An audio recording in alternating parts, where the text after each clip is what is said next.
Good morning. As Pastor Pete said, I am Pastor Paul Boyer, and it's always exciting to be able to be around with our other Pastor Boyers, and so it's a good thing, and we look forward to that.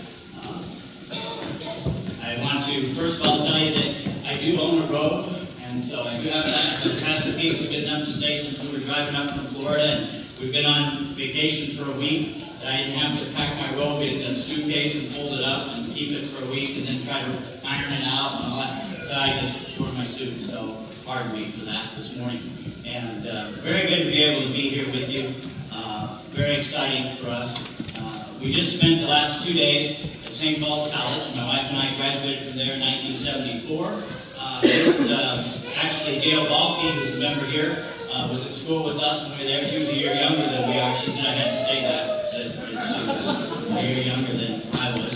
She also said that to give her best to you because she's at a wedding today, so she's not able to be with us. But we were there with the ones that we graduated with 40 years ago now.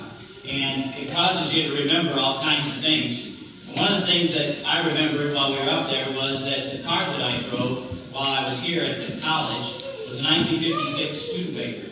And I remember the first year that I went to college, my dad said, you know, freshman in college, you don't need a car. You're there to study. You got to get some of those things done. And by the second year, he realized I wasn't going to study anyway. And so he said perhaps I could take a car back with me. But there wasn't any, and mind you, he had a few Studebakers then already. But there wasn't any that he wanted me to take. And so we were driving one day, and on the side of the road were two Studebakers underneath a tree. There was a two-tone blue 56 Champion.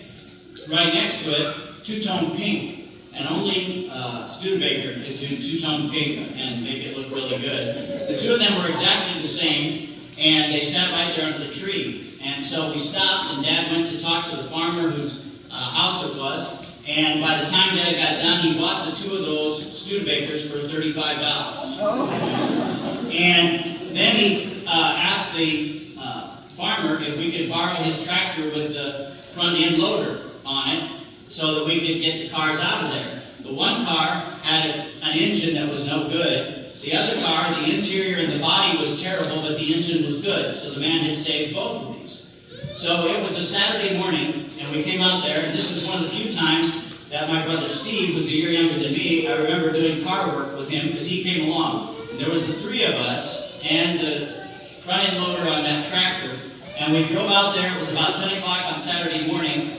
And at 1 o'clock Saturday afternoon, we had switched the engine from one car to the other, and we had started that car that had been sitting under the tree for 10 years, and we drove it out of there, pulling the pink one to the junkyard down the road, where we got $15 for it.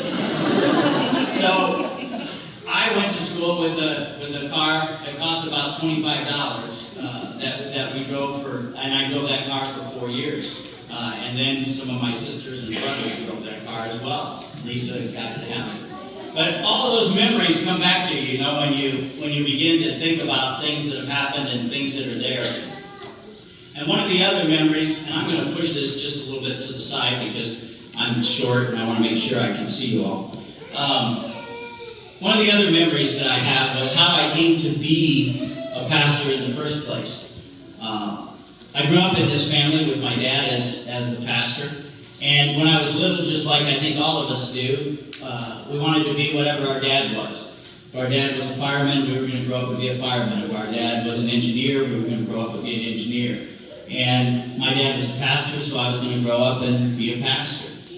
When I got into high school, I was doing work, and I got to work on a farm for 2 years. We had a farm in Plainview, back up where my family was. There was a gentleman and his father who owned a large farm that was there. We had 900 head of hogs and 150 head of cattle, and we had thousands of acres of corn and soybean and about 1,000 acres of alfalfa. So it was not a small farm that we were doing. And as I came into my senior year there, it was just his dad and Wayne and myself. And they came to me, the two of them, and they said, "We've just formed a corporation, We were one of the first corporate farms in that area. And they said, we'd like to give you 1/3 of the corporation if you want to stay and farm with us. And I, of course, had a girlfriend in high school and everything, and this sounded pretty good to me. Now, I didn't have to go to college. I would already be there, and I'd be making money, and I'd have 1/3 of a farm, and we were going to buy another place, farmhouse, and I'd have my own place there, and at 18, I'd be all set and ready to go. So I came home and I told my dad, yeah, this college thing is really overrated. I don't think I'm going to go. And I think instead I'm going to be a pig farmer. And my dad, as I remember it, looked at me and he said, you could do that. And he said, but is that really how you want to serve the Lord? And I said, well, what do you mean? And he got out a piece of paper and he always had a pen in his pocket and he pulled the pen out and he said, let's make a list. He said, I've got 2 columns here. He said, one column is, this is what it takes to, gifts that you need to be a pastor. And he said, and then in this column, we're going to go with, what are the gifts that you need to have to be a pig farmer? Okay? And he said, we're gonna make a list, and we're going to go through and see which gifts you have. So we started down through the list, and he would mention something, and he would say, well, I think that goes under the column of serving the Lord. You don't mind speaking in front of people, that would be good. And really, to be a pig farmer, you don't really need that one, And so I said, okay, that's true. And he said, you're really very smart. You'll be able to handle the theology and do the things that are there. And you really don't need much theology to be a pig farmer. And I said, no, that's true. I guess I don't really need that. And by the time he was done, I had about twice as many things in the column of being a pastor as I had for being a pig farmer. And so my dad said, so I just want you to think about that and pray about that, because he said, it seems to me like your gifts would be better used as a pastor than as a pig farmer. And he didn't, unbeknownst to me, he didn't stop there. He also went out to see the guy who offered me 1/3 of a farm. And the two of them talked, and the next time I saw Wayne, he said, I tell you what, he said, maybe you should go to college. And he said, I'll hold it for a year, and if you still want to be a pig farmer after a year of college, then the deal is still on. So I left for college figuring that I was doing it for 1 year, and that was it. I was coming back. By Thanksgiving time, I realized that God was calling me to be a pastor and probably not a pig farmer. And my life has been truly blessed as we've gone forward from there. I have over 30 years in the ministry, and we've been blessed with a beautiful family and a beautiful ministry in Florida, and I couldn't ask for anything better, even though hogs are still neat, and I love them. So, but the thought that comes to me then is, how do we decide to serve the Lord? And the text that I have for us today comes from Joshua chapter 24. And I chose this for a couple of reasons, not the least of which is the fact that in the course of my 30 years of ministry, I've gotten to be at 2 of my dad's installations as pastor. And at Grand Island, I got to preach for his installation while he was there. And I preached on Joshua 24, verses 14 and 15. So I thought on this momentous day, I would preach on those words again. Joshua 24, verses 14 and 15 read like this. Now therefore, fear the Lord and serve him in sincerity and in faithfulness. Put away the gods of your fathers that they served beyond the river and in Egypt, and serve the Lord. And if it is evil in your eyes to serve the Lord, choose this day whom you will serve, whether the gods of your father, who they served in the region beyond the river, or the gods of the Amorites, in whose land you dwell. But as for me and my house, we will serve the Lord. As for me and my house, we will serve the Lord. I can safely say that the family that I'm a part of understands what it means to serve the Lord. But when we begin to think about that, and we think about what Joshua was doing when those words were spoken. Joshua, if you remember, was the one who followed Moses as the leader of the children of Israel. They were 40 years in the desert. Joshua took over after Moses was gone. God gave him the special task of conquering the land that was going to be the promised land. This was going to be the land that would be known as the land of Israel. At that time, it was the Canaanites, Amorites, and they were several other tribes that had to be conquered in order to take over that particular part of the land. Joshua took, we think, probably around 2 years. And what we don't always remember is that the army that he led was about 1 million to 2 million people that he took. And when you saw 1 million people coming down on your village, that was probably a pretty unbelievable sight. And so they didn't have to fight very hard in a lot of areas, and they conquered it. And they went all over the land, they conquered it, and they ended up back close to where they came across in the first place, at a place called Shechem. And when they met at Shechem, they met there in order to divide up the land into 12 pieces. And each tribe, there were 12 tribes corresponding to the sons of Jacob. And those 12 tribes, each was going to get a section of this land that they had conquered. So they were at Shechem to decide what was going to be their portion of the land, what it was that they were going to have as their own. And so they were dividing it up and deciding who got which parts. And as they got down to the end, Joshua then speaks these words. And he says to them, he says, today is a big day. You need to choose whom you will serve. Will you serve the God who has given you this new land? Or, if that's not the God you want to serve, what God are you going to serve? You know, as Lutherans, we believe that our salvation and our faith in God comes as a gift from God. That it's not our doing, but that God's Holy Spirit comes and works inside of us and causes us to believe. And by the power of that Spirit, we come to be the children of God. But in that relationship, we also have the opportunity to make a choice. We make a choice how we're going to live our life. How are we going to live as the children of God? How are we going to live with the inheritance, the eternal inheritance that God has given us? How can we make the most out of what God is giving to us? It says in that section that each of these 12 tribes had received an inheritance from God. The inheritance that they received was this parcel of land that belonged to their tribe. And it says in the next verses, if you look that up, that after Joshua made this speech, each of these tribes went back to receive their own inheritance. You know, when you're in a family and you think about inheritance, and I don't think there's a whole lot of us, if I am speaking for you as well as for myself, that live our lives worried about our inheritance, right? Not really worried about what we're going to get. And my dad and I had that conversation, and he was telling me that since I'm the oldest, I was going to be the executor of the estate, and I'm going to have all this, and I'm in charge of the inheritance. Which in our family means who gets the Studebakers and where are they going to go?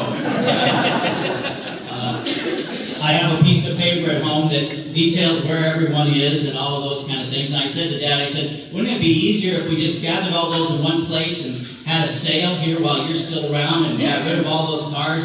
Yeah, he said we could do that. Or he said, you can just do that after I'm gone. And so, the inheritance that we receive. Joshua told these people to think about the land that God was giving them as an inheritance. And you know, we understand that in the farming communities, don't we? We understand inheriting the land. We understand the fact that this was the grandfather's land, and then it's the father's land, and now it's my land. And we have that history, and we have those understandings. Joshua here says, choose today who you will serve. The God of Abraham, Isaac, and Jacob, or God's foreign gods that your forefathers had beyond the river in Egypt. Now I'm going to jump to another story from the Old Testament. I don't want to confuse you, but it relates to this story. It's the story of Jacob and Rachel and Leah. Everybody remember those Sunday school people? Jacob, if you remember the story, worked for Laban, who was Rachel's dad. And Laban was not a very honest man. If you remember, he did a bait and switch with Jacob said, I'll work 7 years if I can marry Rachel. And then when he got up there and he took the veil off after they were all married, he found out that he had Leah instead of Rachel. And so then he went back to Laban, and Laban, he was complaining that he didn't give him Rachel. And Laban said, I tell you what, work another 7 years, and I'll give you Rachel too. So he works another 7 years. Now he has Rachel, okay? And then he says to Laban, he says, I think I want to go out on my own. And Laban says, well, what have you got? You got nothing. And he said, well, I worked for you for 14 years. I thought I could have some of what I've worked for. He said, I tell you what, you work for me for another 7 years, and then I'll give you some of the crops. He says, as a matter of fact, he said, I'll give you the sheep that we have. And Jacob said, well, that's great. Are we going to divide them in half, or how's that going to be? And Laban, in his mean-spirited way, said, you can have all the spotted sheep. I don't know about you, but have you ever seen a spotted sheep? There's not a whole lot of spotted sheep around. And Laban says, you can have everyone that's born that's spotted. And Jacob was, that's kind of, okay, I'll do it. Right? And you begin to wonder about Jacob, don't you?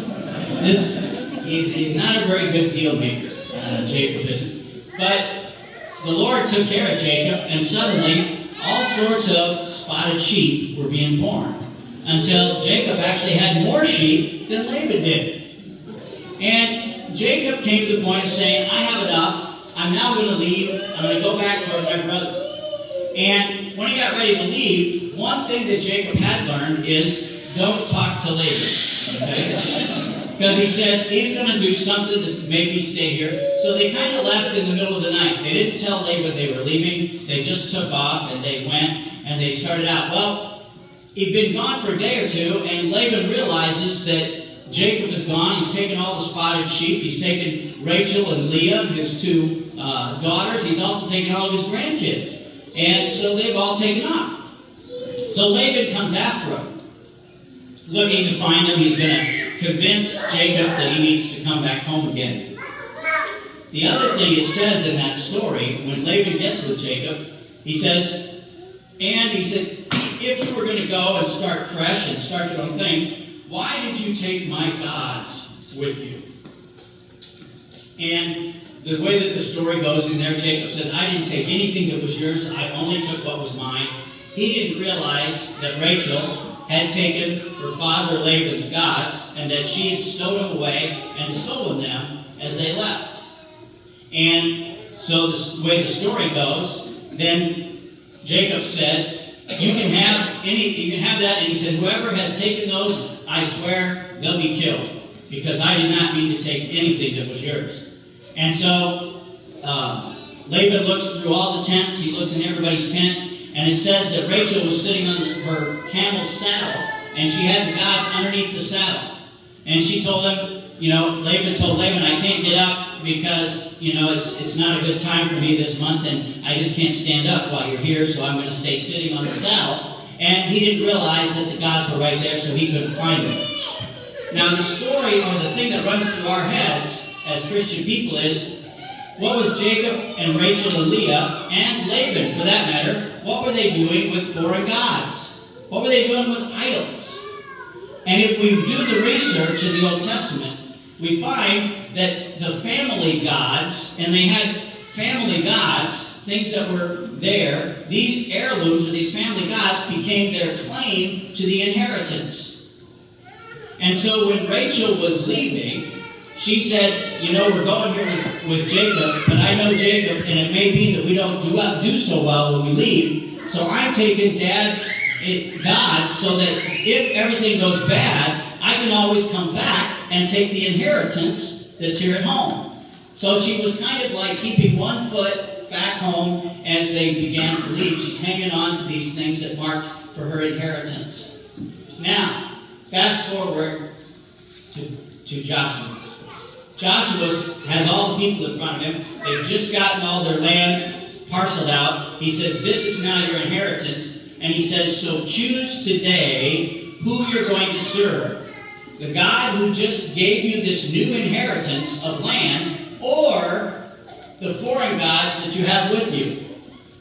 Their forefathers who came out of Egypt did the same thing Rachel did, and they took with them the gods they gave them license to inherit in Egypt, just in case they had to go back.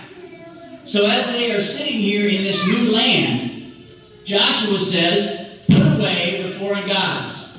Don't serve the idols. The idols are a mark of an inheritance that you're leaving behind you. This is a new beginning. This is a new inheritance. This is a new way that we're going to live. And we're going to put away any ties to the old way of seeing things. So what he's asking them to do is put all of their eggs in this new basket. He's saying we're going to trust that God who brought us here, who gave us the land, is also going to bless us, and he's going to take care of us. Serve the Lord. And we have all kinds of phrases that we use for that. We say serve the Lord with gladness, serve the Lord with all your life, with all your heart, with all your soul, with all your mind. Serve the Lord as if there was no other option. Serving the Lord means living with both feet in his land, with God's inheritance. Christ came into the world to show us that we have a new kingdom, a kingdom of our own.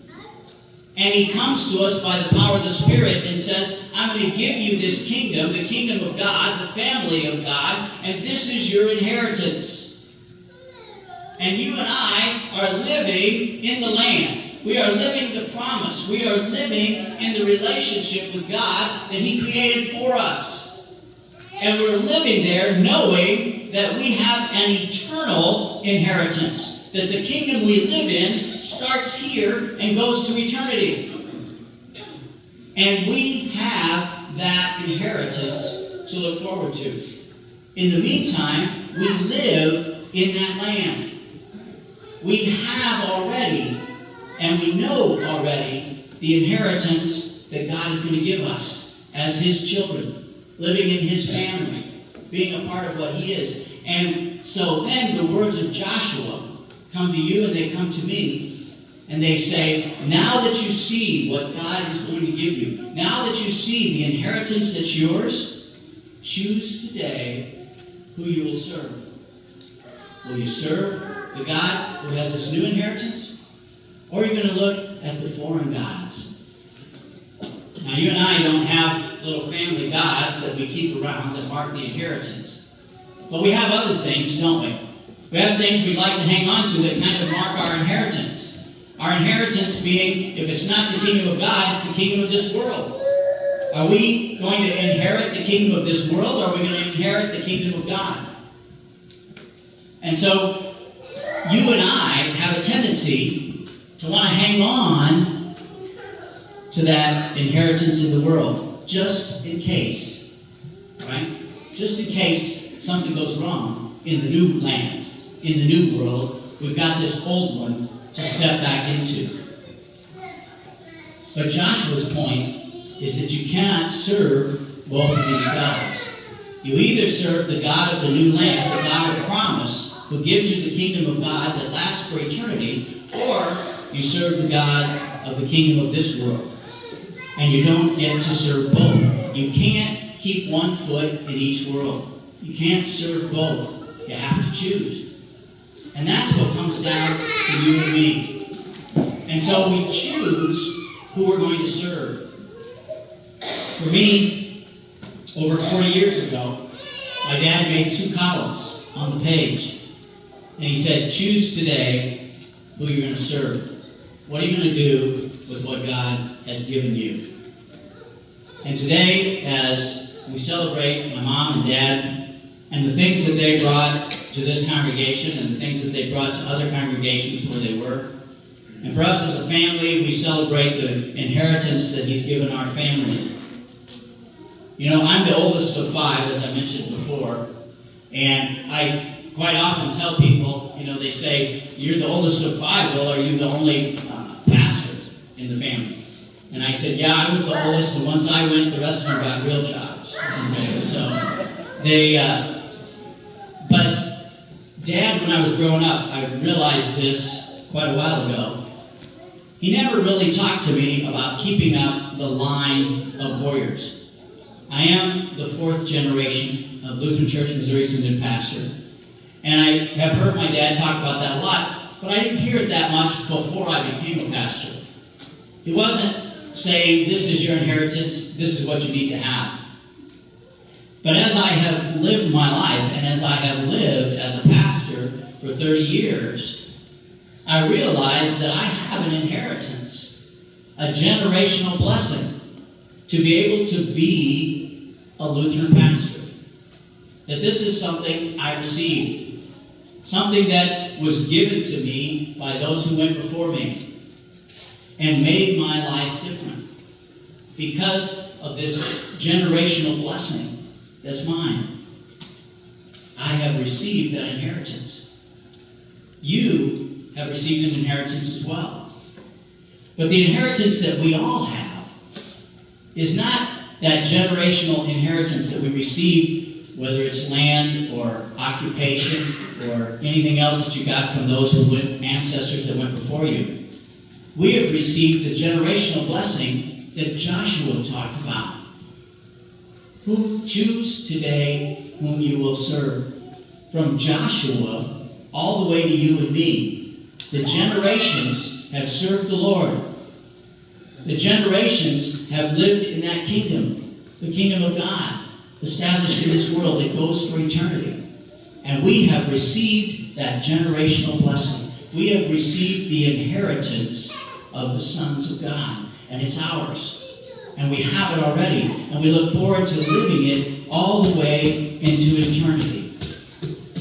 I have watched my parents over the years live as people of God, as people gathered in the kingdom of God, as people who understand that they have an inheritance for eternity, and they choose to serve the God who gave it to them. Today, the question comes to you. Who will you serve? Will you serve the God who bought you on the cross? Or will you serve the gods of this world? As for me and my house, we'll serve the Lord.